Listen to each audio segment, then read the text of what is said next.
Good morning, Chairman. Good morning, and good morning. Welcome everyone to this formal meeting of the Children and Young People Scrutiny Committee. My name is Councillor Rob Kendrick and I'm Chairman of the committee. Welcome to all members and officers present today. The video feed of this meeting is being broadcast live via the County Council website, and I'd like to also welcome members of the press and public who are watching our meeting today. As the meeting is being streamed in the usual way, I'd like to remind you all that your comments will remain accessible online and can be reported by the media. Welcome also to the following senior officers from Children's Services: Heather Sandy, Executive Director, Children's Services; Linda Dennett, Assistant Director, Children's Health and Commissioning; Joe Kavanagh, Assistant Director, Early Help; Sarah Nodone, Assistant Director, Sector-Led Improvement; and Martin Smith, Assistant Director, Children's Education. Welcome also to Councillor Mrs Patricia Bradwell, OBE, Executive Councillor for Children's Services, Community Safety, Procurement and Migration, and her Executive Support Councillor, Councillor Stephen Rowe. Thank you. I'd like to begin with the usual health and safety announcement that there's no fire drill planned this morning. In the event of the fire alarm sounding, we need to leave the council chamber through the rear doors and leave the building through the reception into the front car park. We'll then need to wait for further instructions. Can I also please remind everyone to ensure their mobiles and other devices are on silent mode, and also when invited to speak, can you please ensure you switch your microphone on? Otherwise, those attending the meeting via Teams and members of the press and public listening to our meeting online won't be able to hear you. Please be aware that you need to speak directly into the microphones to be heard. And if you wish to speak during the meeting, please raise your hand and my Vice Chairman, Councillor William Gray, will make a note. So if we can move on to the business of today's agenda. Item 1 is apologies for absence and replacement members. Emily, do we have any apologies?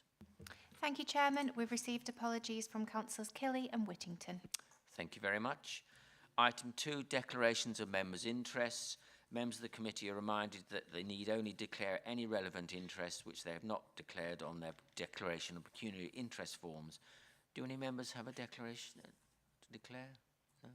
Interest to declare? No? Okay, thank you very much. Item 3 on this morning's agenda is minutes of the Children and Young People Scrutiny Committee, which was held on 12th of January this year. This is to confirm and sign the minutes from the meeting of the committee held on the 12th of January 2024 as a correct record. Do I have a proposer and seconder? Councillor Sear proposing a seconder. Councillor Briggs, thank you very much. We'll now vote on the minutes. You're voting whether you agree the minutes are a correct record. All those in favour, please show. Those against? Abstentions? 1 abstention. Thank you very much. That's the minutes agreed. We'll now move on to announcements by the Chairman, Executive Councillors and Chief Officers. Firstly, my announcements. I'm pleased to report that Scrutiny Panel A, which is conducting a review of young carers on our behalf, held its first meeting yesterday, where it received an introductory presentation about young carers in Lincolnshire, and it's anticipated that the final draft report from Scrutiny Panel A, which will set out its findings and recommendations, will be brought to our meeting on the 18th of October this year for approval, before being submitted to the Executive for consideration on the 5th of November. And just to make everybody aware, I'm intending to have our customary 10-minute break before item 7 today, so that's before item 7. Executive Councillor announcements. Are there any Executive Councillor announcements? No, thank you, Mr. Chairman. Thank you. Chief Officer announcements. Heather? No, thank you, Mr. Chairman. Thank you. We'll now move on to item 5 on the agenda, which is Lincolnshire School Performance 2022 to 23. This item, which can be found on pages 15 to 24 of your agenda packs, sets out the school performance in Lincolnshire for early years foundation stage, Key Stage 1, Key Stage 2 and Key Stage 4 for the academic year 2022 to 23. And the actions required of us as a committee are to review and seek assurance on the outcomes for Lincolnshire schools for that academic year. The report will be presented by Matt Spores, Head of Service for School Standards, and Nikki Myers, Interim Head of Service for Early Years and Childcare Support, And we also have Martin Smith, Assistant Director, Children's Education, in attendance to help answer any questions. So without further delay, it's over to you, Matt and Nikki. Okay, thank you, Mr. Chairman. I'll go first, and I'll look at the early years section and then hand over to Matt. So the good level of development is used as the key measure to judge outcomes for children at the end of the foundation stage. The early years foundation stage profile is a statutory assessment of children's development at the end of the academic year in which they turn 5. It is not intended to be used for entry-level assessment for early years in schools, nor is it an accountability measure for schools. Children are defined as having reached a good level of development at the end of the early years foundation stage if they achieve the expected levels in the early learning goals in the prime areas of learning. This is personal, social and emotional development, physical development, communication and language, and the early learning goals in the specific areas of mathematics and literacy. The good level of development in Lincolnshire is 67.5% in 2023, compared to 64.1% in 2022. This is higher than pupils in the East Midlands, which is 66.8%, and that of the national average of 67.3%. The percentage of children achieving a good level of development has increased by 3.4% since 2022. We are really pleased with this increased outcomes at the end of the foundation stage, placing Lincolnshire above the national average. Lincolnshire has been below the national average since 2017. We recognise that the increase is due to a combination of factors. The Early Childhood Strategy has brought together our collective ambitions to improve the good level of development for Lincolnshire's children, and the momentum for this improvement has been actioned through the steering group. I'll now pass over to Matt. Thanks, Nikki. So following on from that, a very pleasing and positive year for all key stages at primary and secondary phase. We're very happy to say that at Key Stage 1, the gap in performance between Lincolnshire schools and national has closed quite significantly. At Key Stage 2, the gap in all subjects is closing, although in mathematics it is remaining steady. And at Key Stage 4, we've closed the gap with national figures for the progress of young people at that key stage. And although it's not in the report, just to mention that at Key Stage 5, we've also had very positive outcomes as well, with improved performance across all Key Stage 5 settings. So obviously you'll have read through the detail of the report, members, but to pick out some highlights, as we say, at Key Stage 2, we have narrowed the gap between our statistical neighbours, our regional neighbours and national performance figures, and maintained schools in Lincolnshire have moved up from last place in our league tables to 7th or 8th place in the league tables, depending on progress in different subjects. So a really significant improvement against our statistical neighbours. And at Key Stage 4, we are now ranked first against our regional statistical neighbours for attainment, and for progress we are a very, very close second against our statistical neighbours, and we rank roughly halfway against the national league tables for performance at Key Stage 4. Particularly to note are that children with special educational needs and disabilities have performed very well in our schools this year, and the performance for that group of children is better than their peers nationally, as is the performance of children who are looked after or care leavers or in adoption. Those children have also performed better than their peers nationally, particularly in our mainstream maintained schools.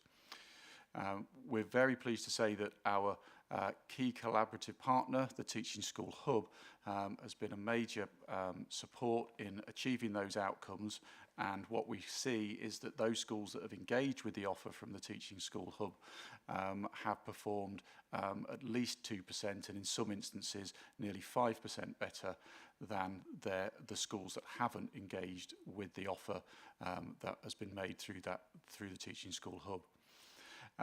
So overall, we are particularly happy this year with those results. Clearly, we're not complacent, and we've got 3 key projects which are still going on.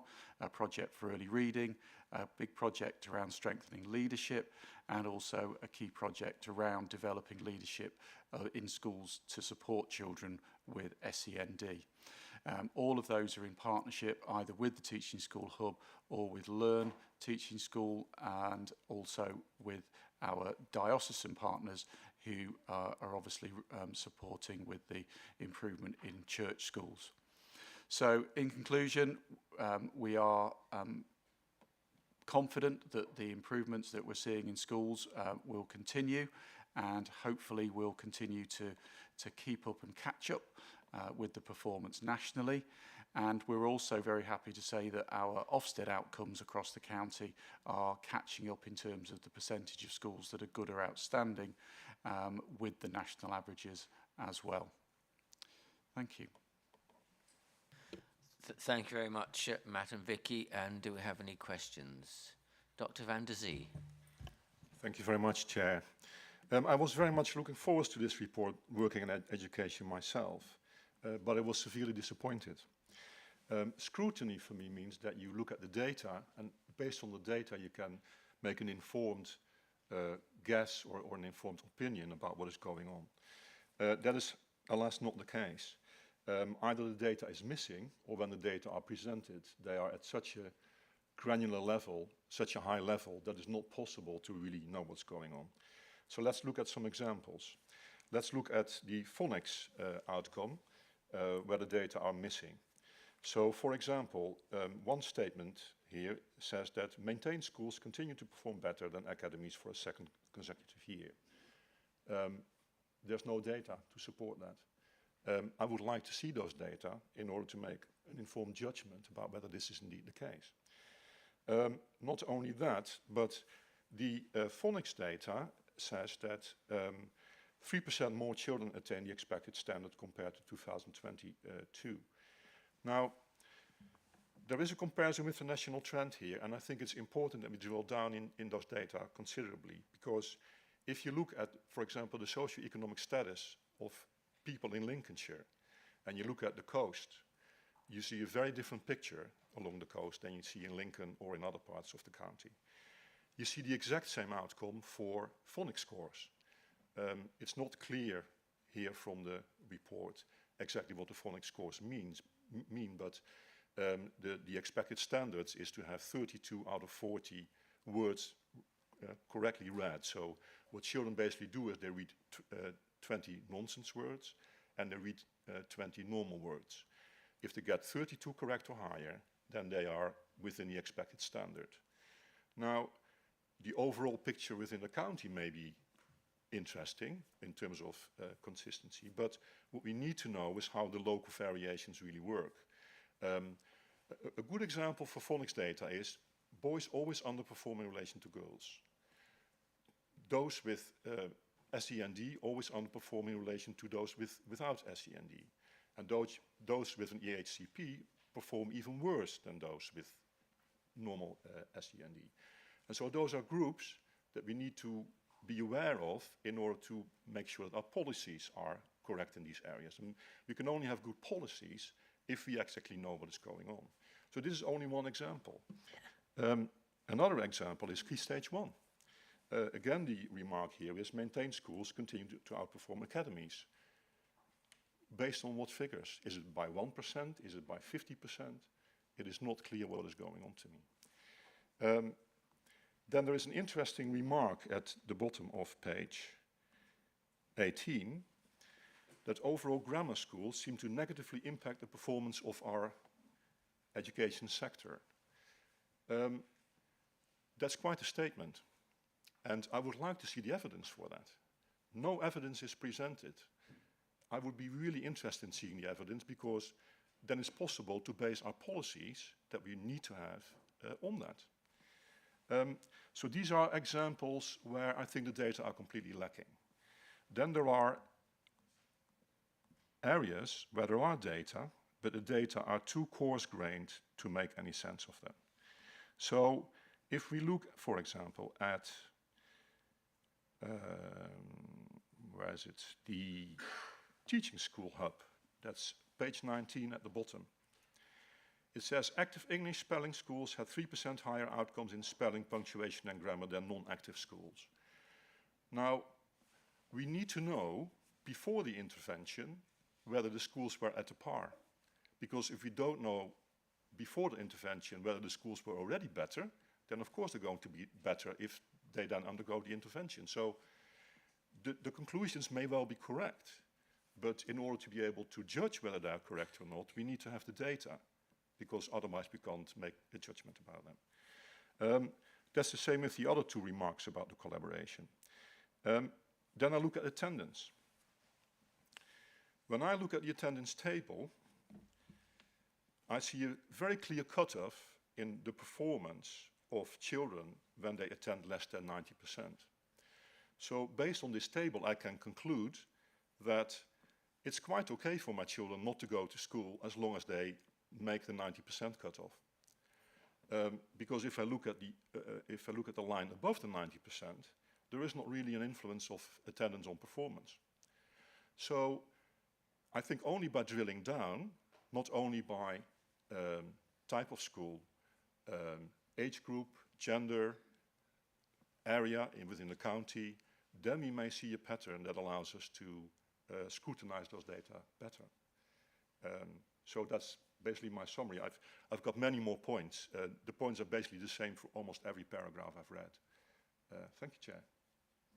Thank you. Matt, you're going to take that one on board. Yeah. Yeah, thank you, Chair. Just to say, we do have those data, and obviously we try and present an overall summary for committee, so that the committee can get an overview of performance. But clearly, if members want the more granular detail and the data, very happy to provide that. Yes, please.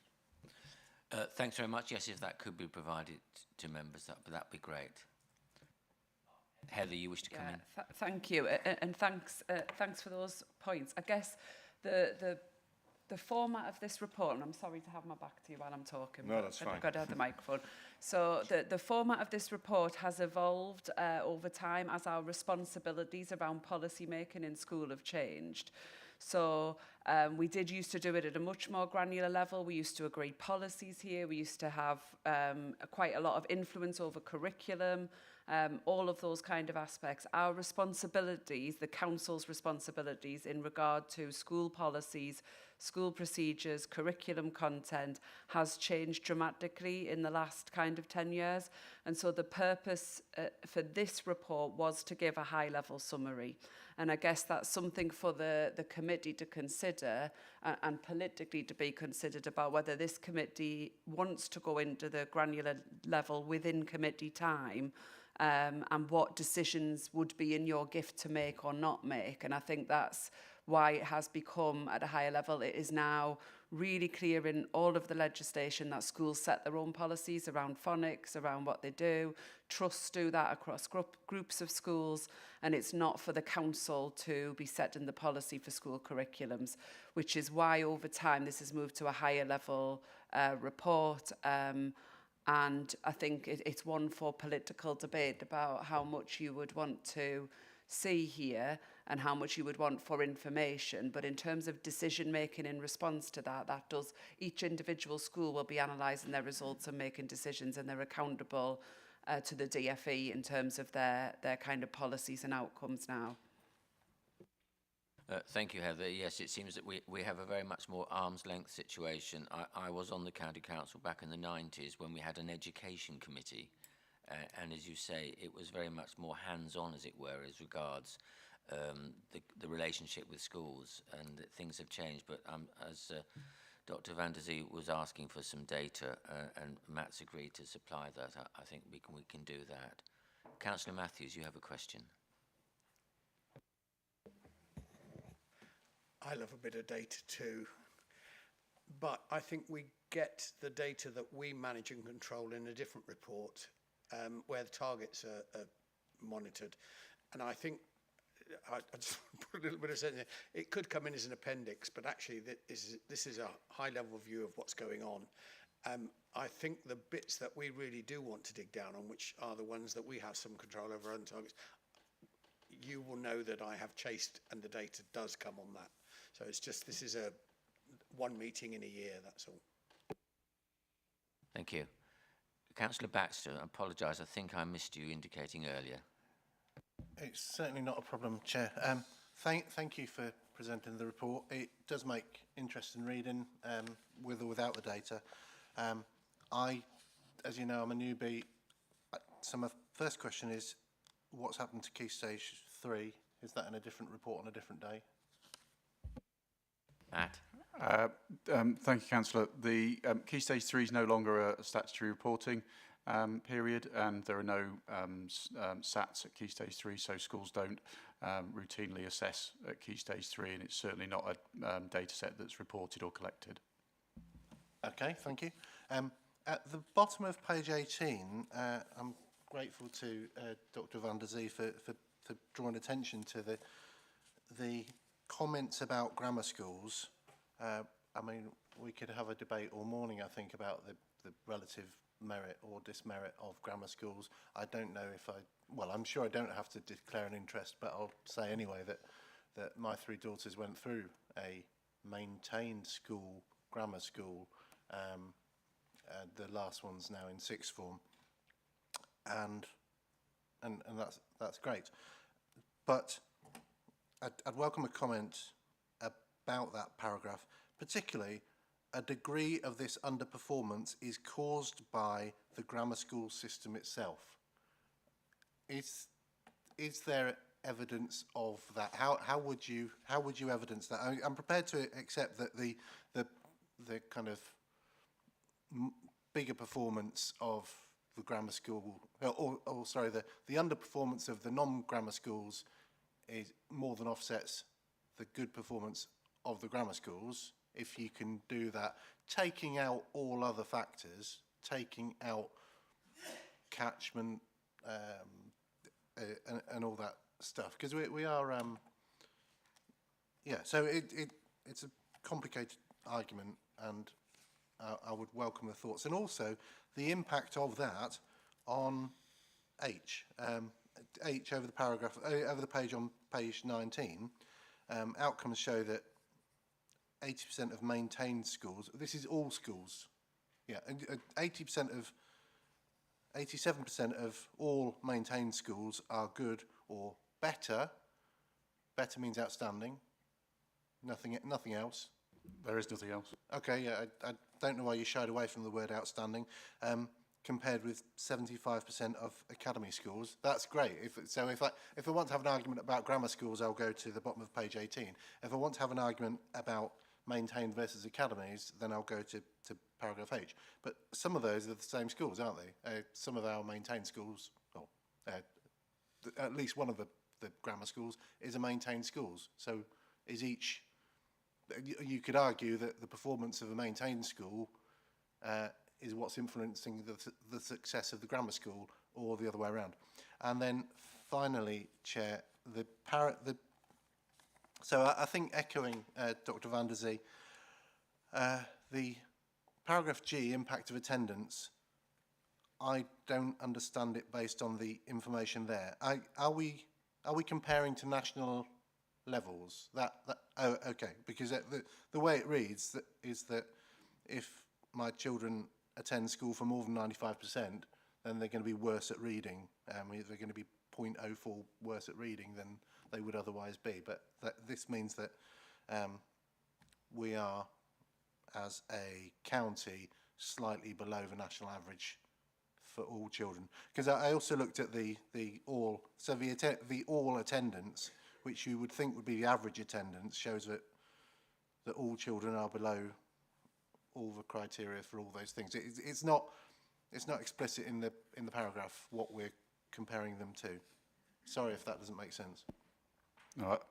Heather, you wish to come in first? Yes, so if I can, I'll come in on the attendance one first, and I think that this was obviously to look at the impact on attainment with attendance, and we have a separate document, a separate report that came last time, which goes through in real detail about attendance across it's a completely separate report.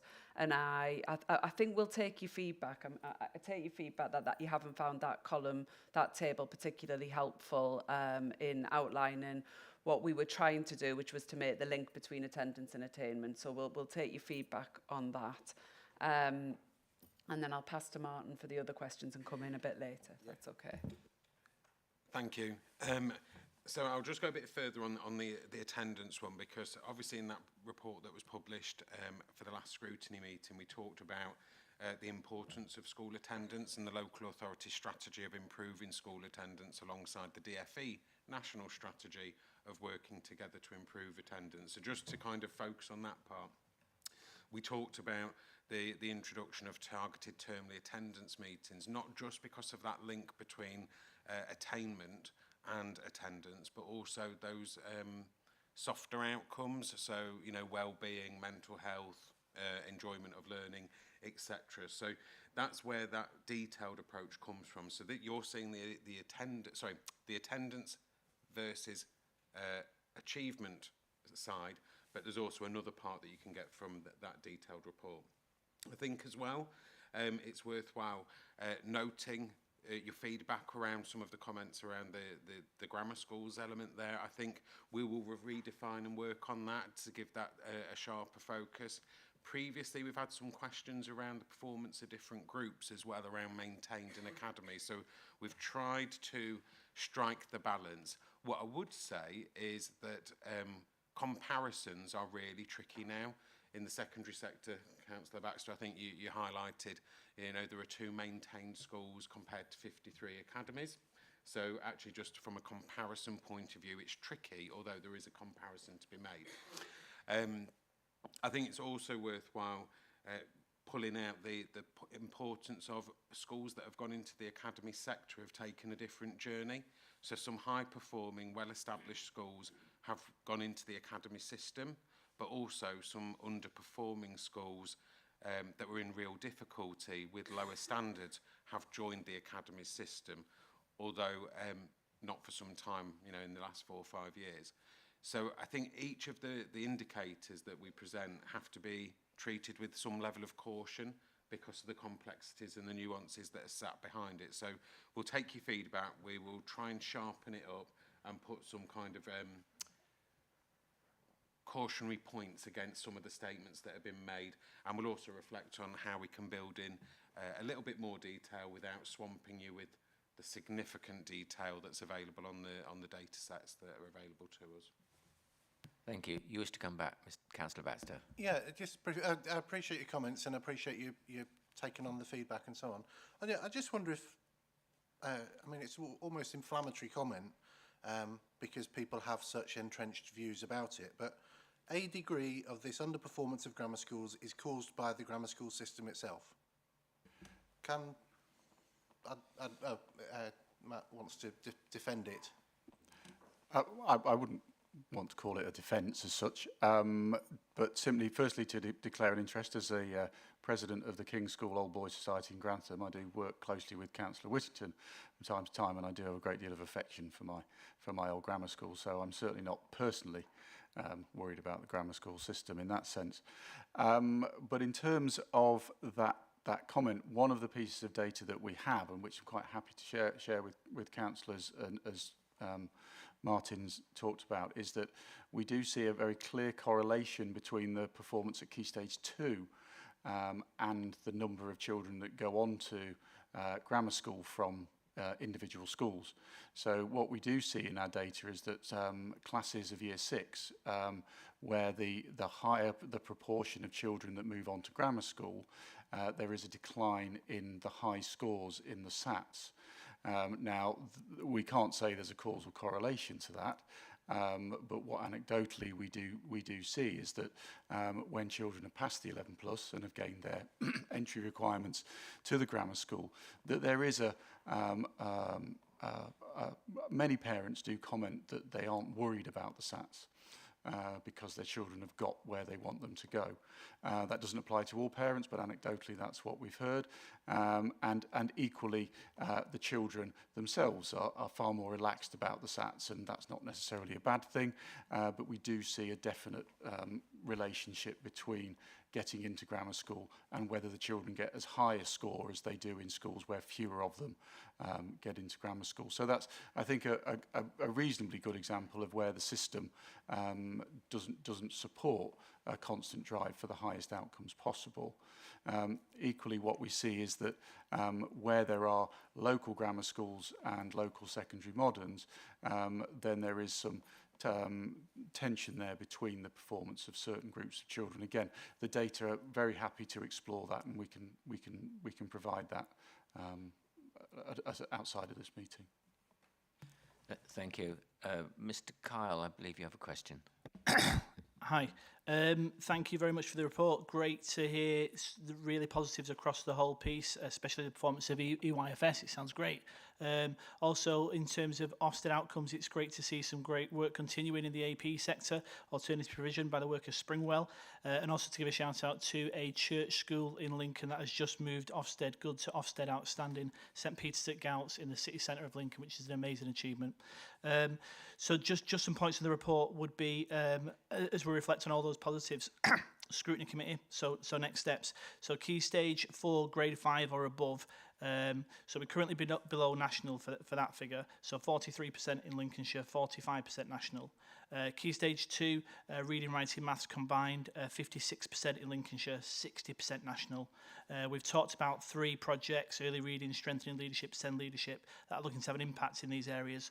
What might be the forecast of the gap for those 2 areas for this year? Or are we aiming for a forecast of a gap, or will it be just, we'll be at national?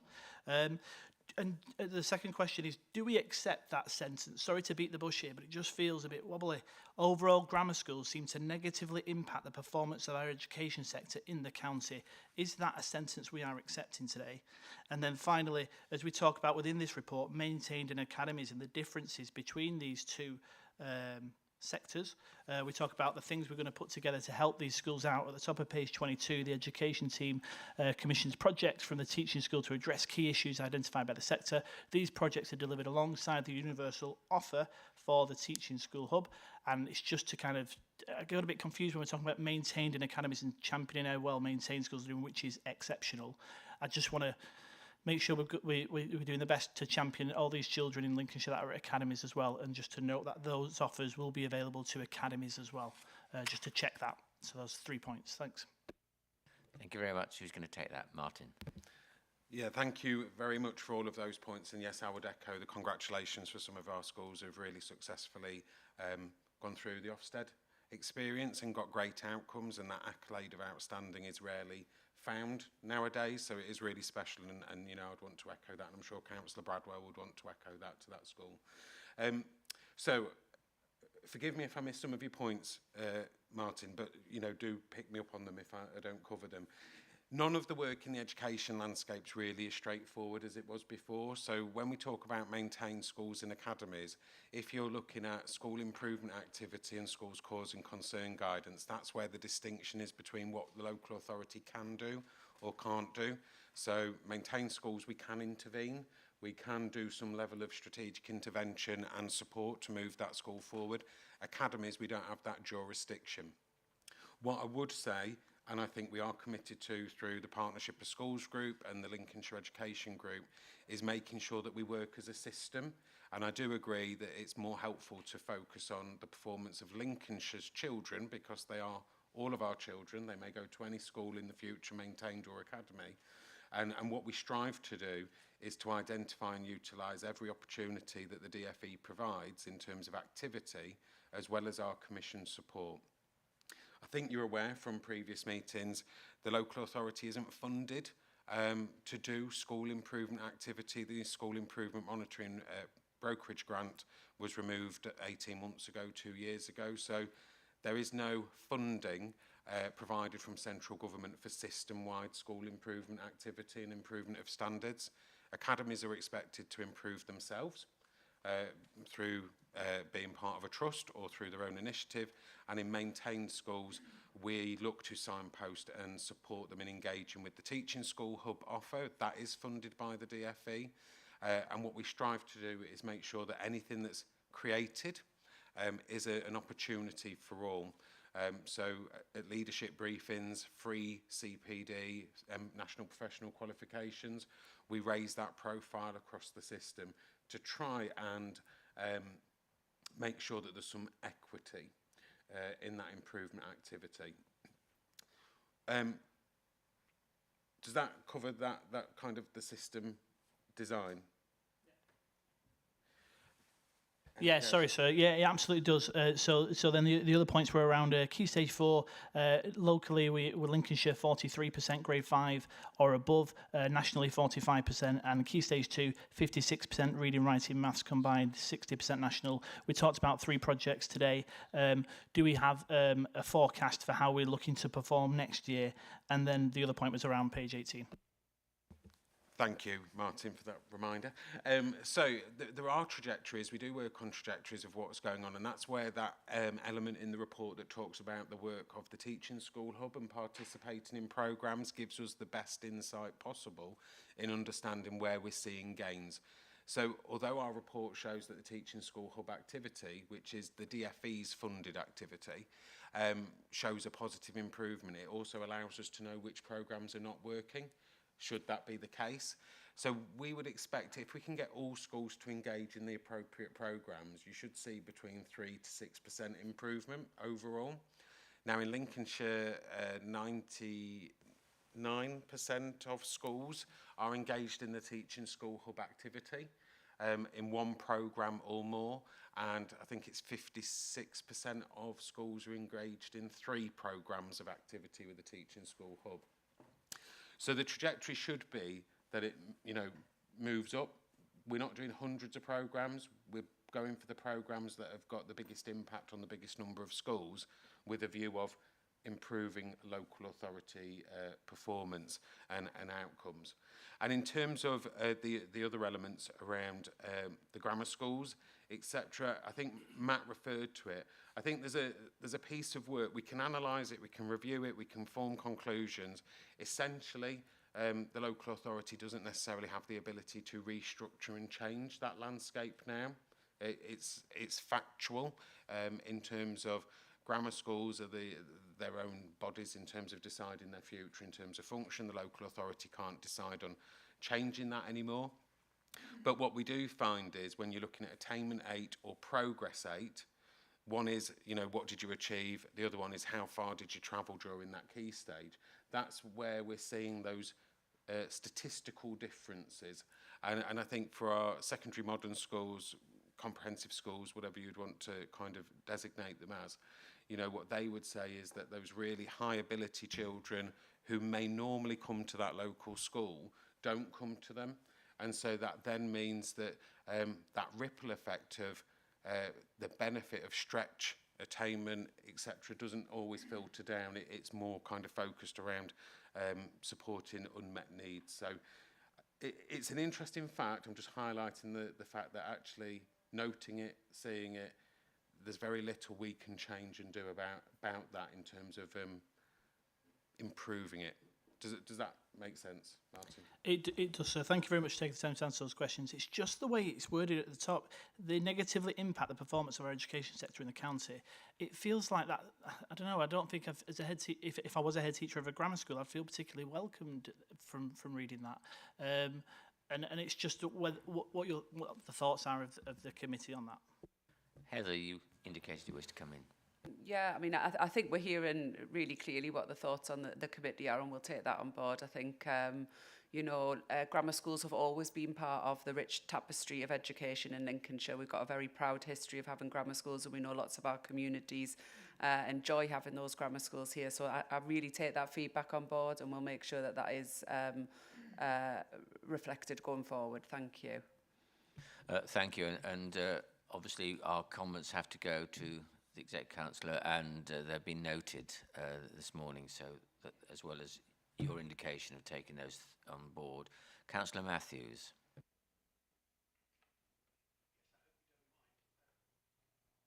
I hope you don't mind. I'd also like to talk about that paragraph because I think actually there is some validity in what has been written there, but I think it's very, very clumsy language, and it should have some question marks on it. So is it true that grammar school seems to negatively impact is a question that wants exploring.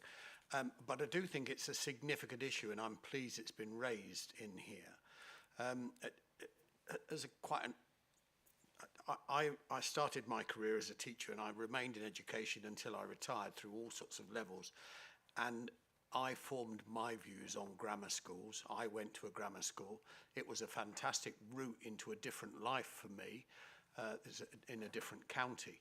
But I fear that academisation and the ability or the removal of the control of schools from local authorities, which in itself was a good thing, has had a detrimental effect with regard to the grammar schools. And I wonder if Lincolnshire County Council possibly needs to look at some of the other work that it does to support grammar schools.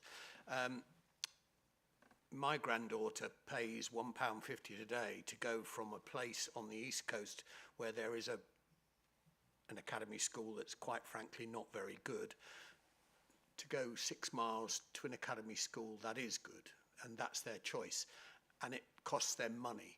So I think there's an equality issue. So you can choose your school and you can go somewhere else if you can afford to pay the bus. Lincolnshire County Council pays for all of the students to attend the grammar school. Now that's not bad in itself, but it means we are in a wider socio-economic issue influencing the education position.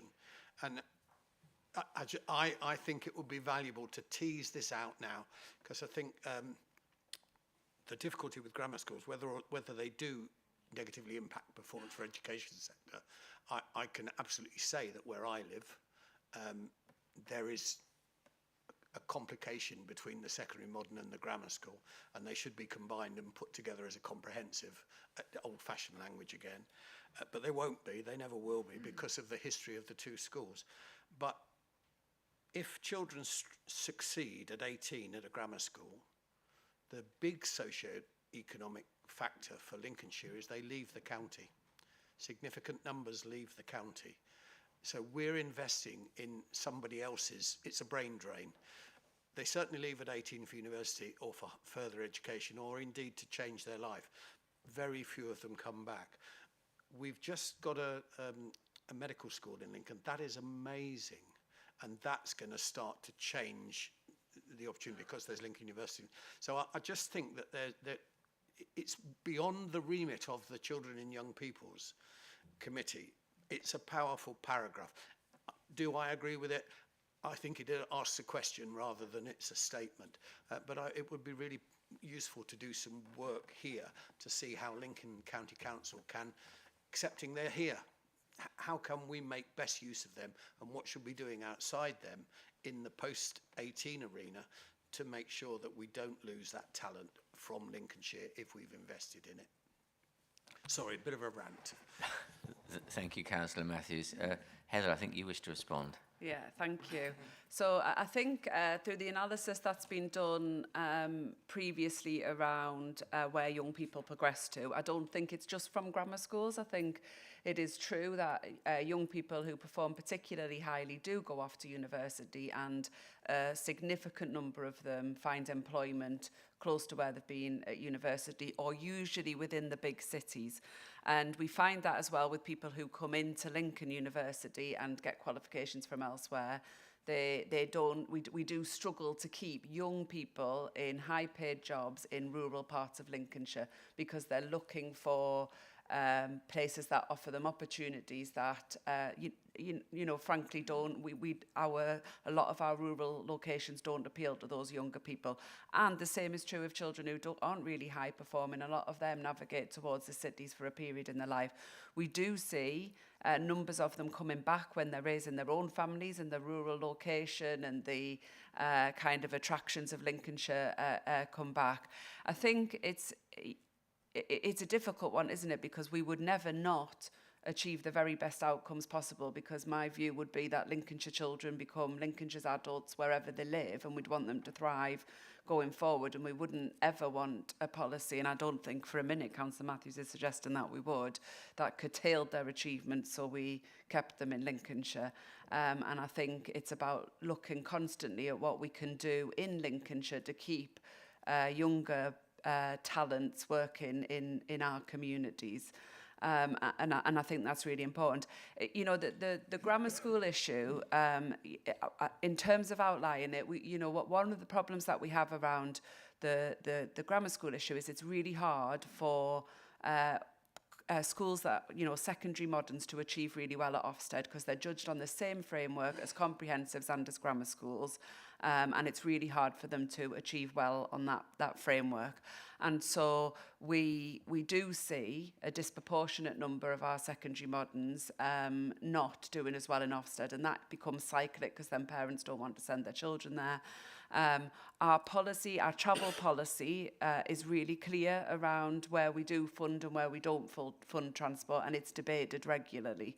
And it is, agreed by this council in terms of the travel policy. It's also incredibly expensive currently, and there's always a desire to widen eligibility, and I understand that from both a grandparent or parent perspective and also wanting to serve the communities. But actually there is an affordability issue. We're a large county, and I think our home to school transport bill is currently nearing,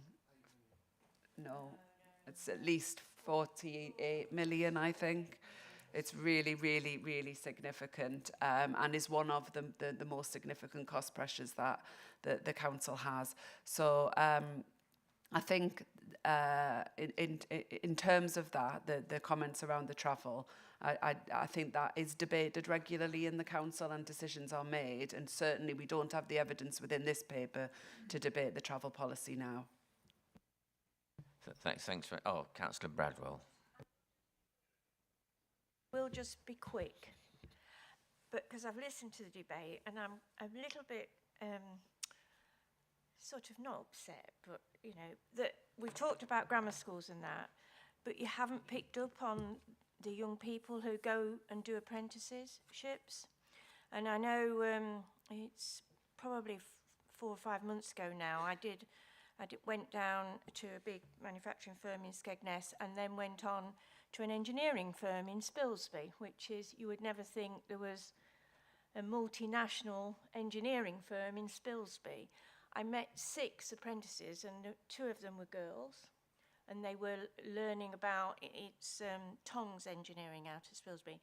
And I mean, he was showing us some of the machinery which was going to Canada, it was going to South America and all over. And I think we forget what businesses we have in Lincolnshire. Some of them are tucked away. I mean, I was absolutely blown away by what this company was doing and the enthusiasm that these young people had for actually wanting to do this apprenticeship. And they were, they had aspirations. They didn't see themselves being there for all their life or whatever. They saw this as a first step into what they wanted to do. There was lots of design workers in there as well. There was all sorts of opportunities. So I agree with what we're saying, and I've taken on board what you've said about schools, but I do think there is lots of opportunity. Oh, sorry, it's gone dry. Lots of opportunities for young people, and it isn't just that grammar school route. And our grammar school children, don't get me wrong, they go off and they get excellent degrees in that. But some young people just don't want to do that. They want to go a different route, and I think the committee we just need to accept that. Thank you. Thank you. I think it's fair comment. We do have a lot of industries in Lincolnshire that people are not aware of. I know in Sleaford there's a business that provides materials and things for Formula One cars. And in my own division, there's a company that supplies products to a multinational famous name company that they supply the actual products to. So these things do happen in Lincolnshire. And the mention of home to school transport, I mentioned earlier in the meeting that I was on the education committee back in the late 90s. The bill for home to school transport then was £12 million. It's now 40 million plus. So we can see where costs have risen dramatically.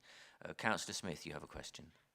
Thank you, Chairman. There's a question, but I'm going to go back to what's been discussed because I'm going to sound a bit like a stuck record, so apologies. I am very proud to say that Cases Grammar School was in my patch, And as has been said by Councillor Baxter, it's very rare we agree on anything across the chamber between Councillor Baxter and myself, so it's nice to see that it does happen occasionally and the stars align. I certainly don't accept that grammar schools give our educational system a worse outcome. Quite the contrary, those that go to grammar schools have a fantastic chance in life that they otherwise wouldn't get, and I'm very proud of Lincolnshire's heritage with grammar schools that it has.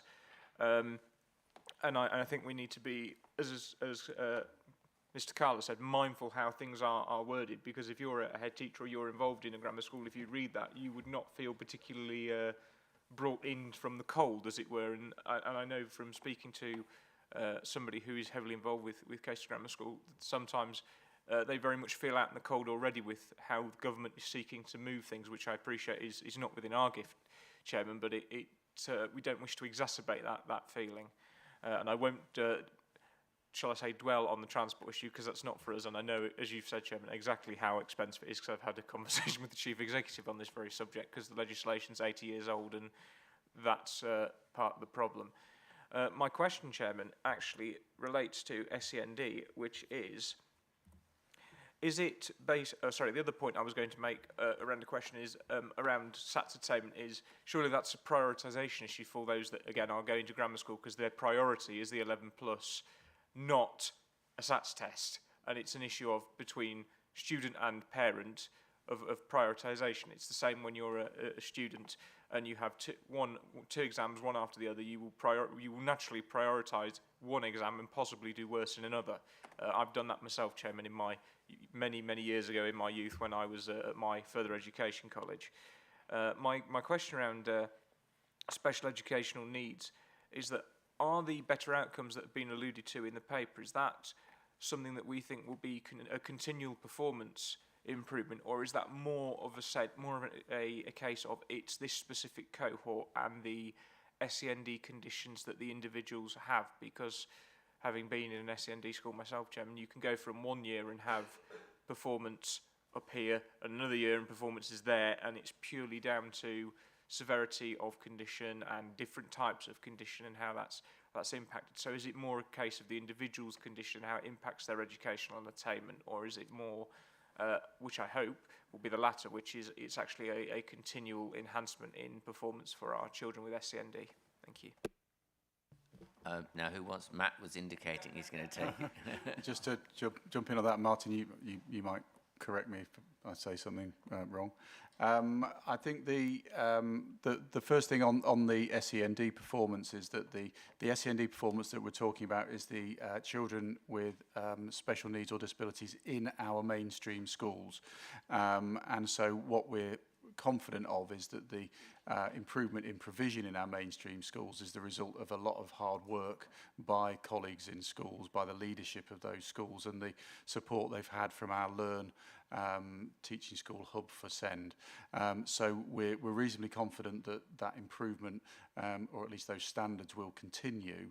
What, of course, we are working with is the fact that there are an increasing number of children being identified as having special educational needs and disabilities in our schools, and that's putting increasing pressures on schools and school leaders to be able to accommodate their needs, which are often becoming more and more complex. So, you know, we can't say with certainty that this is going to be a continually upward trend, but we certainly know that we've got the strength in our schools now to be able to support those young people. And the one thing I would just say in terms of that overall performance, and you alluded there, Councillor, to the choice that, you know, rightly or wrongly parents make in terms of emphasising SATs or 11+.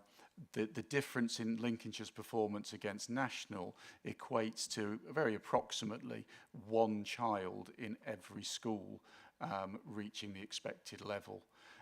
So the margins that we're talking about in terms of the difference against national is a very small number of children, as I say, on average one child in each school, making that expected level at the end of Key Stage 2. So these fine margins and some of these factors that influence children and parents are quite important, and what we can do about them, as all councillors have alluded to, is quite a complex picture and something that I and Noah and the team are very happy to work on and come back to councillors with papers and information that can inform your thinking and decision making in the future. So, thank you. Martin, you wish to come in? Thank you, Mr. Chairman. So just to build further on Matt's point, so Matt mentioned around the Teaching School Hub work that has a leadership SEND focus. I also just want to connect our Building Stronger Communities of Specialist Provision strategy, which had a very clear workforce development strand within that, and that's being led by our SEND Alliance. And you might be able to connect the fact that 299 schools are enrolled on that workforce development programme, 7,500 modules have been completed by teachers, and it would be nice to link that activity to improved outcomes. So teachers are doing those modules to improve their skill set and develop their quality of teaching with young people, so well done to all of those schools who have participated in that. But I would also just say that that population of special educational needs has increased over the last few years. So we're now looking at around 7,500 EHCPs, 15,000 young people who are subject to SEND support, and that's out of a statutory school age cohort of 111,000. So proportionally, there are more in that kind of group. But what I would also say is that traditionally SEND was about difficulties and challenges. SEND is much more complex than that nowadays, and you know, you can have some really highly functioning young people who can perform really well with academic studies but have an alternative or different barrier to their needs. So some of that response is really complex to be able to articulate, but what I would suggest to the committee is previous decisions of this committee and things that were agreed and invested in are beginning to show impact through that, you know, approach of workforce development, improving skills, because that does then translate into a difference in frontline provision, which then in turn translates into improved outcomes for learners. So just wanted to round it up, you know, by that kind of approach.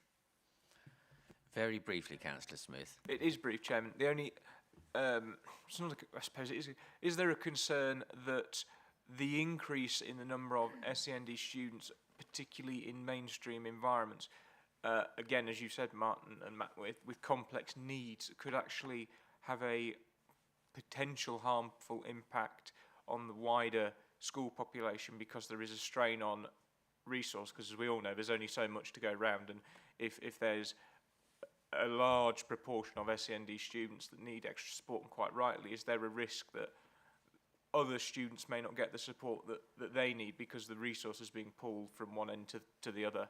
And how can we mitigate that? Because I know in some schools you can have a very high concentration, in other schools you can have one or two. So it's how we balancing that, because I know from our previous conversation, Martin, that we certainly can't have every single child with SEND in a special needs school, because A, there isn't the place, and B, as we've discussed, in a lot of cases now, it isn't the right place because of how the curriculum operates. It's changed a lot from when I was at a special needs school because of how things operate. So it's just how we mitigate that possible risk. Martin. Thank you, Councillor. Thank you, Mr. Chairman. So I think schools are amazingly diverse places, and I think that they evolve and adapt, and certainly schools are on a journey in terms of recognising, developing their provision, trying to meet need. What I would say is we've got some amazing schools in Lincolnshire that are really innovating in this space around how do you create different provisions to manage the demand that's within your school.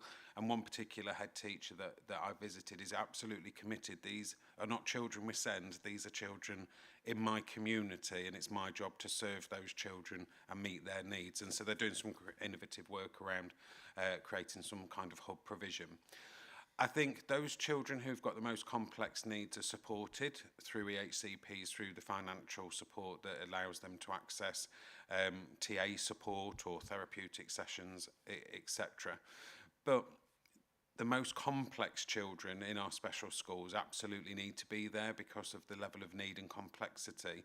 But because of the numbers and the demand that's coming through, I think it's fair to say that our mainstream schools now are aware and expect to need to deal with more complexity. And like I say, because we've kind of future gazed and put in some work around workforce development and preparing for that, a number of our schools are really better placed. I think there's also something that will come through to this committee in due course is around the next step. So we've built a number of special schools, expanded the places, and that felt at the time to be fairly future-proof on the trajectories that were available there. That is under pressure now. It's under pressure nationally as well, the shortage of special school places. And so we are entering and about to embark on that next phase of what else can we do within our mainstream settings that may be bridges between mainstream provision, specialist provision, through a satellite / hub model. But it does have an impact, but you know, I am confident that those schools are most inclusive schools who've engaged in workforce development, thought about the provision, how they can tailor it, better using resources, are really committed to navigating it with minimal impact to our young people as a whole. What I would say, if you've got an EHCP and you are educated in mainstream, and this is really important, the outcomes for children with an EHCP in mainstream are significantly above those outcomes for children in specialist provision. And that's not a criticism of our special schools. They do some really specific activity with really complex needs. But certainly if you want the best outcomes before going straight to specialist provision, you should really try and work through our mainstream provision first, because it gives you a better future trajectory in terms of life chances. As Councillor Matthews and Councillor Bradwell mentioned earlier, it opens the doors to apprenticeships and other opportunities. Thanks very much, Martin.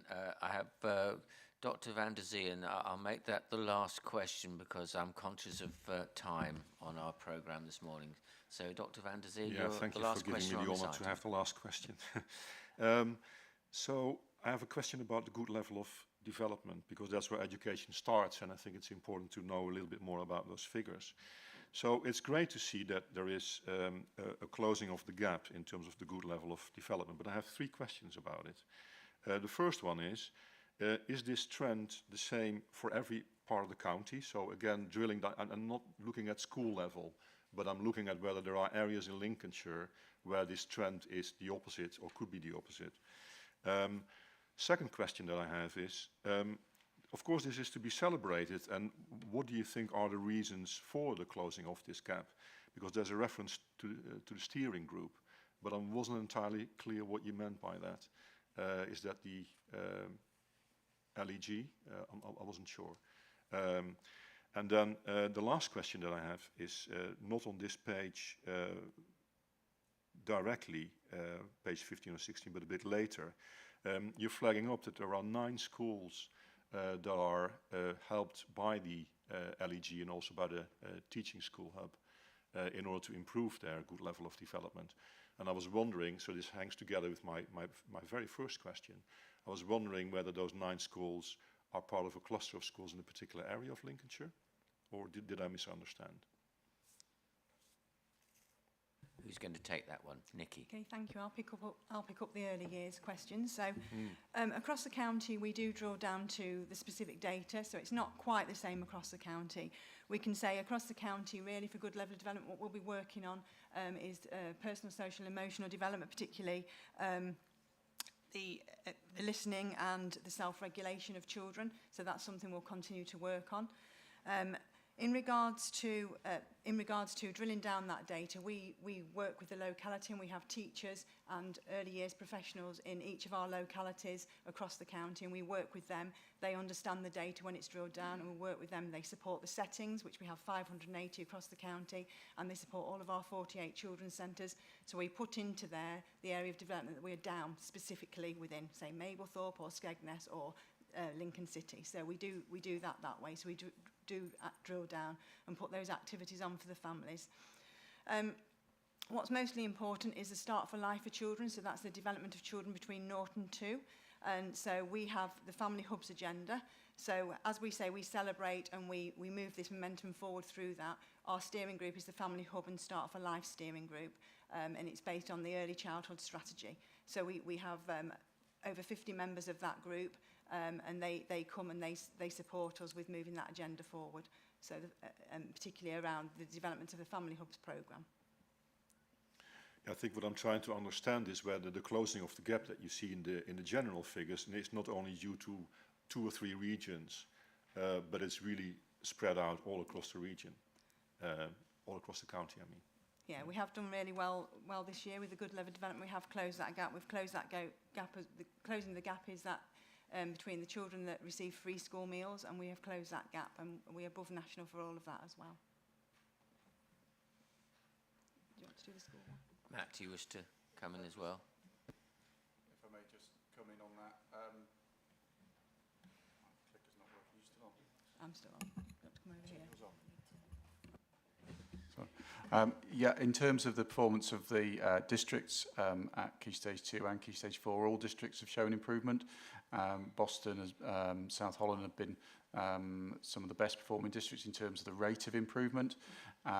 North Kesteven continues to be one of our highest performing districts, but we are seeing an overall improvement in terms of closing the gap. And again, if councillors would like again a more detailed breakdown district by district, very happy to provide that, because we have all of those data which we can provide.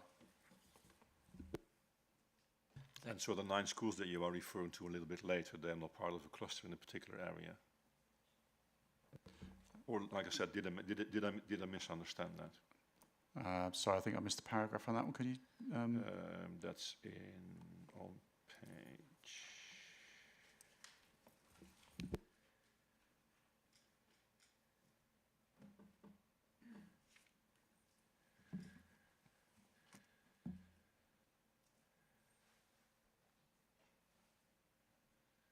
Maybe we should have a Martin, paper copy next time.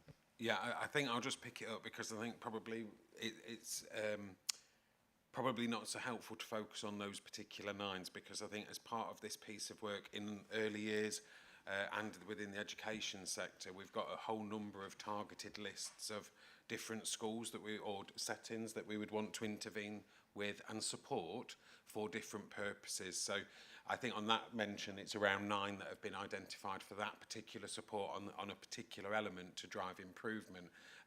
If we included all of the different groups of schools that are in the different activities, we'd have a very never-ending report of what's going on. But it's probably worth just summarising all of our activity is targeted to those settings or schools that require it, so that we make sure that we get them on the right track in terms of the right activity for the right kind of improvement outcomes that scrutiny colleagues would want to see. Okay, thank you. Yeah. Thank you very much. We've had a full and what you might say frank discussion this morning on this particular item. I'd like tonight to move to a proposal. I propose that the committee has reviewed the report and has been assured on the outcomes of Lincolnshire schools for the academic year 22-23, and we can commend schools the results achieved in 22-23. But I'd also like to add, and in view of the comments and the issues that have been raised by members this morning, that we have a briefing paper brought to us by officers to clarify the various points that have been raised this morning, because I think it's important we have those points covered, and quite a lot of points have been raised in quite detailed discussion. I'm conscious of the fact, of course, that in a lot of areas to do with education, the County Council doesn't have direct control, so we always have to bear that one in mind as the way the system has changed over years. So with that proposal, can I ask if you'd raise your hand in support of that proposal? Thank you. Anyone against? Abstentions? 1 abstention. Thank you very much. That is agreed. We now move on to item 6, service level performance reporting against the success framework 2023 to quarter 3, I should say. I'll rephrase that one. Getting tongue-tied there. Success framework 23-24, quarter 3. And this item can be found on pages 25 to 36 of your agenda packs and sets out the quarter 3 performance for the service level performance measures in relation to children's services. And to recap on the actions required of us we're required to review and comment on the children and young people's service level performance for 2023 to 24, quarter 3. And I'd like to invite Jo Kavanagh, Assistant Director Early Help, to present the report. Over to you, Jo. Thank you, Chairman. So I'm really pleased to say again we've got a report that presents some really strong performance. We've got one measure within it that has exceeded its target and 6 measures that have either achieved their target or are within the agreed tolerance levels. And we haven't got any targets on the report today that didn't meet the target. So I'll just touch on each one very briefly. So the first one is around juvenile first-time offenders. The committee will be familiar with this area in which we've performed very strongly because of the work that's been undertaken through the Joint Diversionary Panel. The committee will be aware from the last time I brought the report that the way in this target is measured has changed, and so we have now moved from relying on police national computer data to a collection of data that's taken directly from our case management system in Lincolnshire, and the measure is collated by the Youth Justice Board. So quarter 3 is the first time that we've been able to report in this new way, and you'll see that whilst we have set a target and we've achieved it, we're not quite sure whether or not that target is the correct one at this stage. We'll need a few more months worth of data collection in order to be sure that that is the correct target measure. We like to be challenging and we like to be high performing, so it's quite a stretching target for us when you look at the average performance across. So that's just one to watch really. In terms of children in care, again, you know, the committee know well the investment and time that we spend on preventative work with our children and families so that their needs don't escalate. So we perform really strongly, and although this target has increased, partly due to the number of unaccompanied asylum seeking children that have arrived as part of the temporary mandated national transfer scheme, we still benchmark really well against our statistical, regional and national data. So we perform really well, even though that we have gone up like the rest of the country in this area. Similarly, in relation to children who are subject to a child protection plan, the numbers of children on a plan have gone up in Lincolnshire, but again, because of all that preventative work, we do still continue to benchmark really strongly when compared with our regional and national performance data. In terms of the average time taken to move a child from care to an adoptive family, again, this is a rolling average, and we've seen this from declining during the pandemic steadily improving in this area, and again benchmarks really well. And the average time taken to match a child to an adoptive family, you can see that there has been a little decline in this performance, and the performance is continuing to show a small decline, although again we are well under the national average of 175 days, and this is due to really where birth parents are appealing, and that presents some challenges for us in that we can't move to a matching position with prospective adopters, but again we're still continuing to perform really well when compared to our other data across the country. Moving on to readiness for adult life and 16 and 17-year-old children in care participating in learning, I'm really pleased to see that we are exceeding this target. I think if you know, in terms of the data that's really drilled down, we've got 181 young people in this cohort in quarter 3. We've talked previously around how children and young people move in and out of this cohort, so we have young people that have started as young people in care within this quarter, but of the 15 young people that are not engaged in education, training or employment, we have 2 young people that are in full-time employment, but they don't count towards the target because it's without training, and we have 13 young people who aren't actively engaged, and we've got 7 of those 13 that have remained not engaging in employment, education or training since the previous quarter. So they are a real focus of the work of the team, and I'm pleased to say that you can see that we've got 2 additional employment coach roles specifically for our children in care that have been recently created, and they will focus on this very small cohort, as well as doing some early engagement with young people in our and are targeted young people in our schools who are not necessarily wanting to move into college or further education, and we'll be looking at employment with training options for that cohort. And then finally, care leavers in suitable accommodation. Again, you can see a strong performance and a very small cohort of young adults who choose to live in situations which, although they feel best meet their needs, are not necessarily considered to be suitable in terms of this performance measure. Okay, thank you. Thank you, Joe. We have one question indicated so far. Councillor Baxter. Thank you, Chair, and thank you for the report. It might just be my maths. I'm nervous that I'm going to make an idiot of myself, but PI 25, the actual is 532, the target is 500. I would have thought a lower figure was a better figure for average time, and the same on PI 26. How can we be achieving a target of 500 if the actual is 532? I think that's to do with our agreed tolerances. So the target has a tolerance either way, and that will be within target. Obviously, if that changes over a period of time, we'll look to review that when we reset the targets each year, if that makes sense. That makes sense. Where is it said in the report?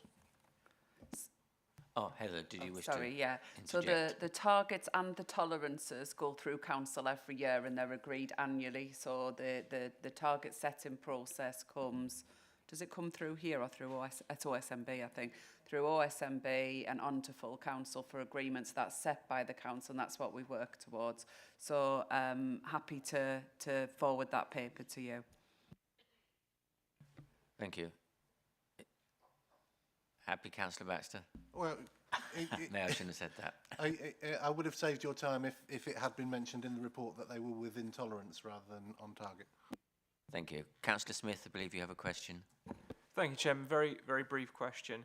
It's around the juvenile first-time offending. And it's a simple question, which is, why have we changed the way the data is collected so we're using the new model rather than using the data from the Police National Computer? Thank you.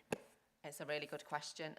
It's not a change that it has been within our gift, so it's a national change by the Youth Justice Board. I do think over a period of time it will be a helpful change, because the committee will be familiar that sometimes there are challenges in getting Police National Computer data in a timely way. But at this stage, we're just, because it's almost like comparing apples and pears, we're a bit unclear of whether we've got the target correct or not. Thank you.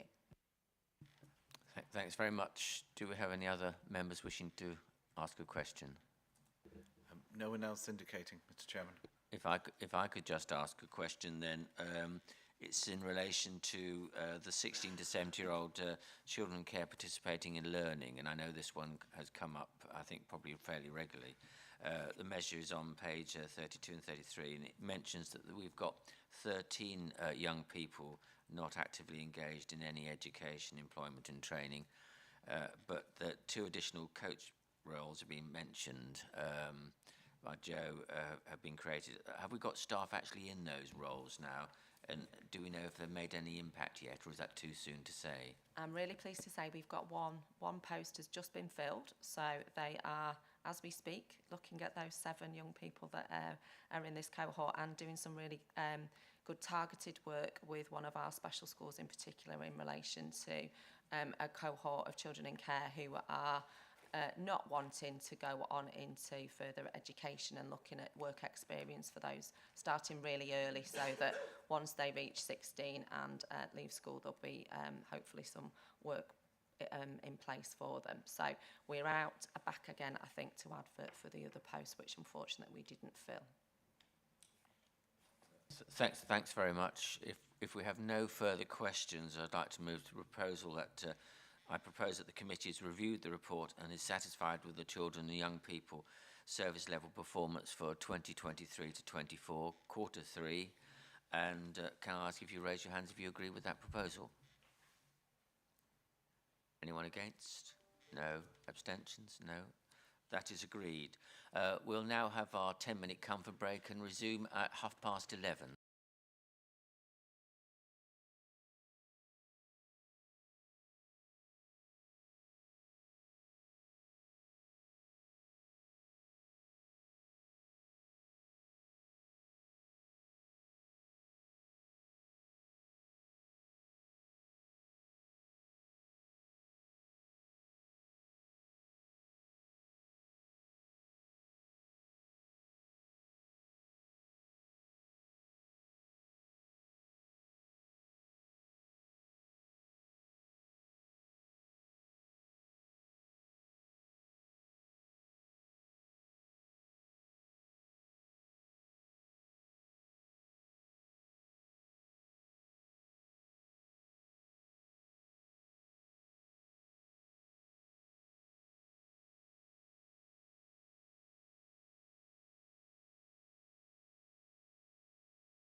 Welcome back, everybody. I hope you enjoyed your brief break. So if we can move on to item 7, the Children's Services Annual Statutory Complaints Report for 2022 to 23. This item, which is on pages 37 to 52 of your agenda pack, sets out the annual report for 2022 to 23 on the performance of children's services in relation to complaints. The report only addresses complaints relating to children's social care in line with the statutory requirement. And the actions required of us are to review and comment on the annual complaints report and note the low numbers of complaints that were upheld or partially upheld. And I'd like to invite Carolyn Knight, Head of Service for Quality and Standards and Principal Social Worker, to present the report. Over to you, Carolyn. Good morning, everybody. I'm pleased to be here today to talk to you about social care complaints. As it is a really positive picture and one we're really pleased about. So, as you'll be aware, complaints are managed through our customer relations team, and there are 3 formal stages to complaints: local resolution, independent investigation, and then stage 3 is a review panel. So several years ago, Children's Services introduced a process in line with our restorative approach to working with children and families, whereby we attempted to resolve dissatisfaction that we came across from children and families at the earliest opportunities before these dissatisfactions actually became formal complaints. And I'm pleased to show through the report that this approach appears to be working, and complaints have reduced again this year, which is really positive. So, as you'll see from the reports, no children in our care made any complaints, although 3 complaints were received from relatives of children in care, and details of these are contained within the paper. So overall, in the year 2022 to 2023, 129 contacts were received, and of these 129, 27 of those were resolved informally outside of the process. So 21% were resolved without entering the formal statutory complaints process. 102 entered the formal process.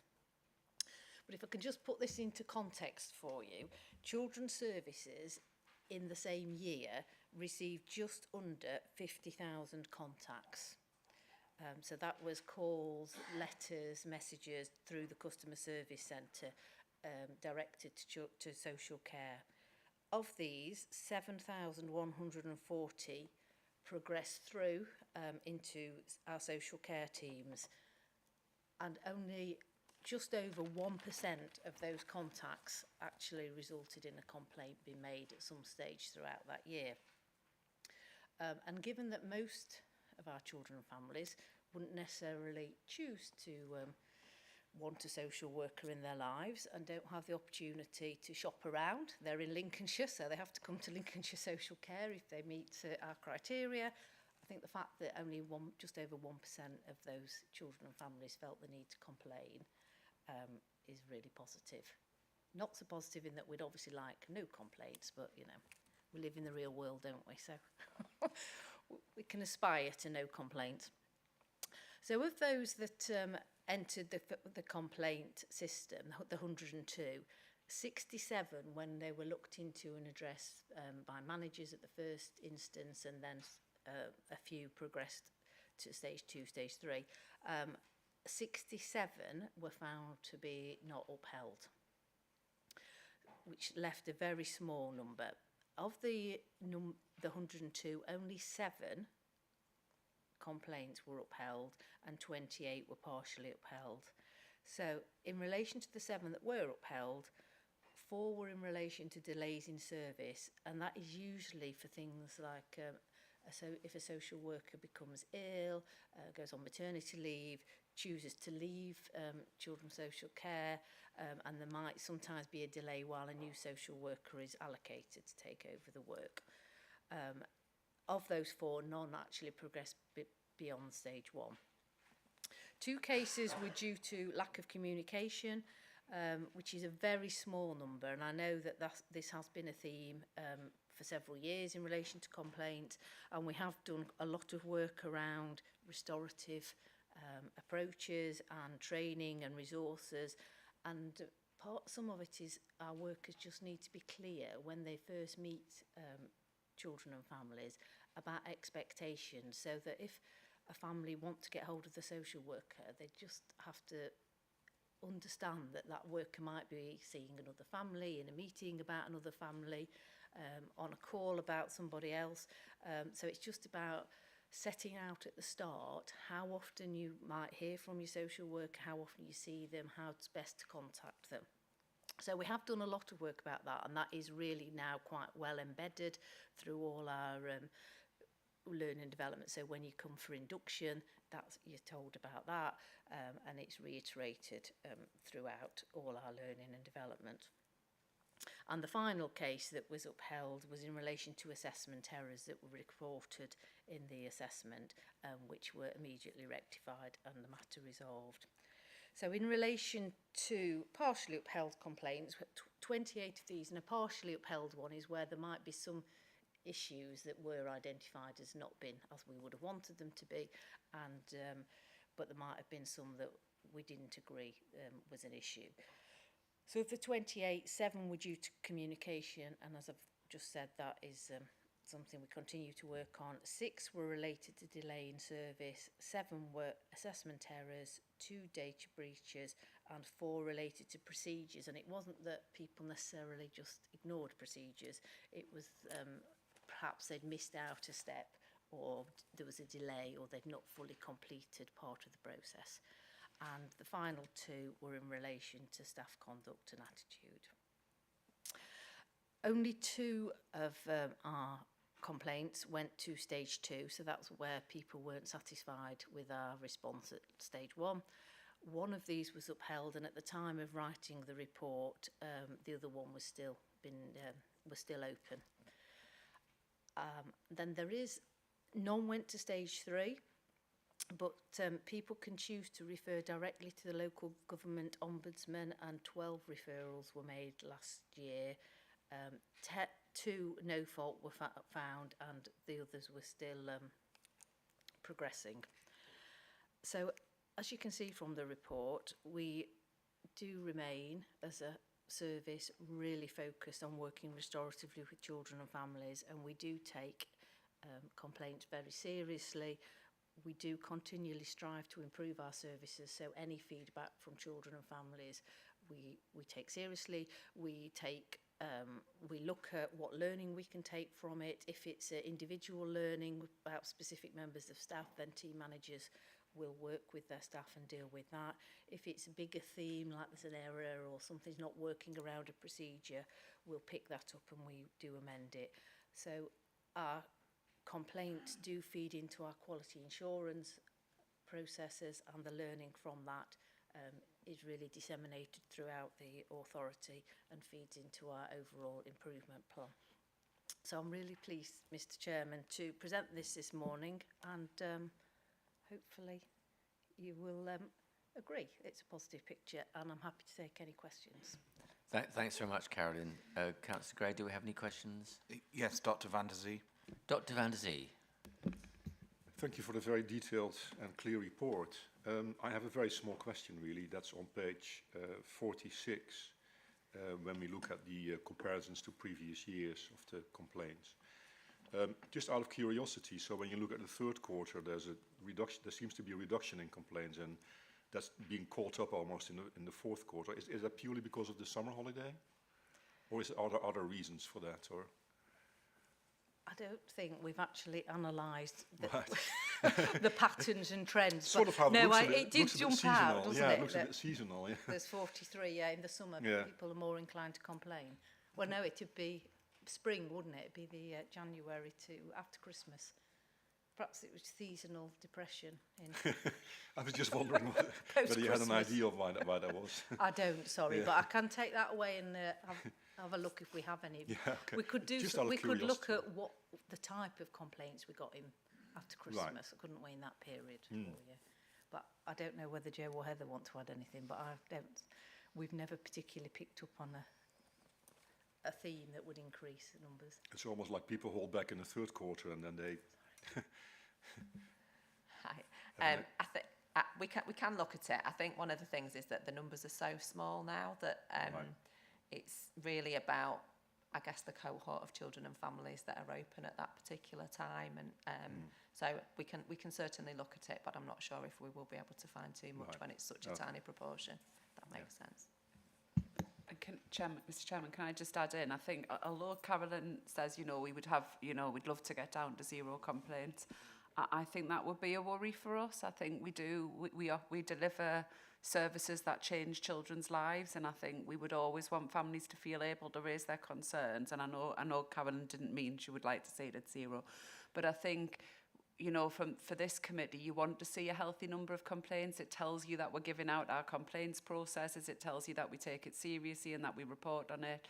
And, these services, very often are very challenging periods of people's lives. So they need to feel empowered to be able to say if they don't feel the service is right.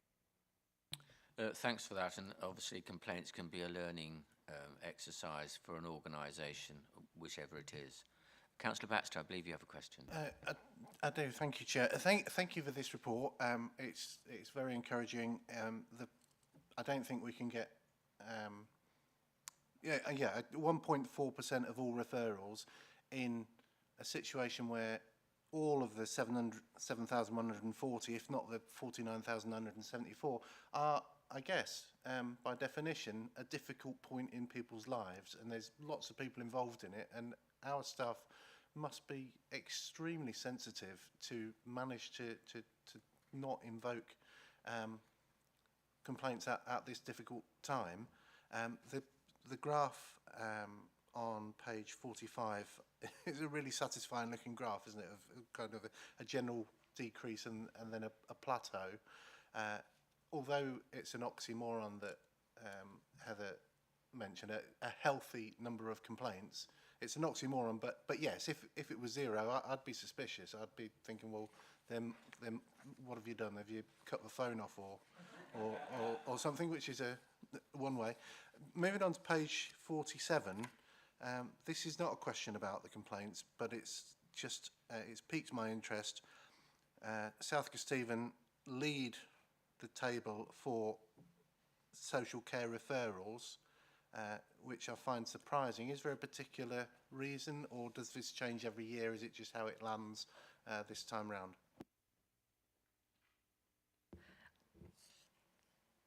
It does vary, but there are certain areas like Lincoln and South Kesteven that always seem to have more referrals than other areas. And I think Joe wants to say something more. I think it's about the population and the numbers of children, and also the number of schools. We've got a high number of settings and a high number of schools in South Kesteven, so that will be an influence because schools were a big referrer to us. If that makes sense. Do we have any other questions? One I'd just like to ask, and I don't know if it's appropriate, but do we have data sort of that compares our statistical colleagues, as it were? Is the data collected sort of how much East Midlands or other similar councils have in terms of complaints? Yeah, thank you, Mr. Chairman. So one of the challenges is everybody deals with complaints in a different way and everybody categorises them in a different way. So we do look across and we can look in terms of some of the statutory ones, but because of the difference, it's more difficult to do. And then when you get to the more statutory ones, because the numbers get so small and so kind of child and family specific, I'm not sure how much value it would add, but in the bigger bit, it's more difficult. Thanks for that. That explains it. Thank you very much. If we have no further questions or comments from members, I'd like to propose that the committee endorses the annual complaints report for 2022 to 23 and notes the low number of complaints that were upheld or partially upheld, and we commend staff on achieving a decrease in the number of formal complaints requiring investigation despite the additional pressures faced during this period and the increase of complaints across other services. and we've had one or two comments noted during the course of this debate. Can I ask you, raise your hand if you agree with that proposal? Thank you very much. That's everyone, I think. Thank you. That is agreed. We now move on to item 8, which is the Children and Young People Scrutiny Committee work programme. And this item sets out the work programme from 2023 to 24, and the report can be found on pages 53 to 60 of your packs. And we're required to firstly review and agree the work programme as set out in the report, and secondly to highlight for discussion any additional activity which could be considered for inclusion in the work programme. So I'd like to hand over to Tracy Johnson, Senior Scrutiny Officer, to present the report. Over to you, Tracy. Thank you, Chairman. I just have one amendment to report to the published work programme.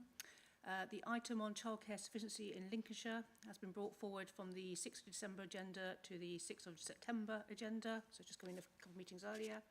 The committee's next meeting is on the 19th of April.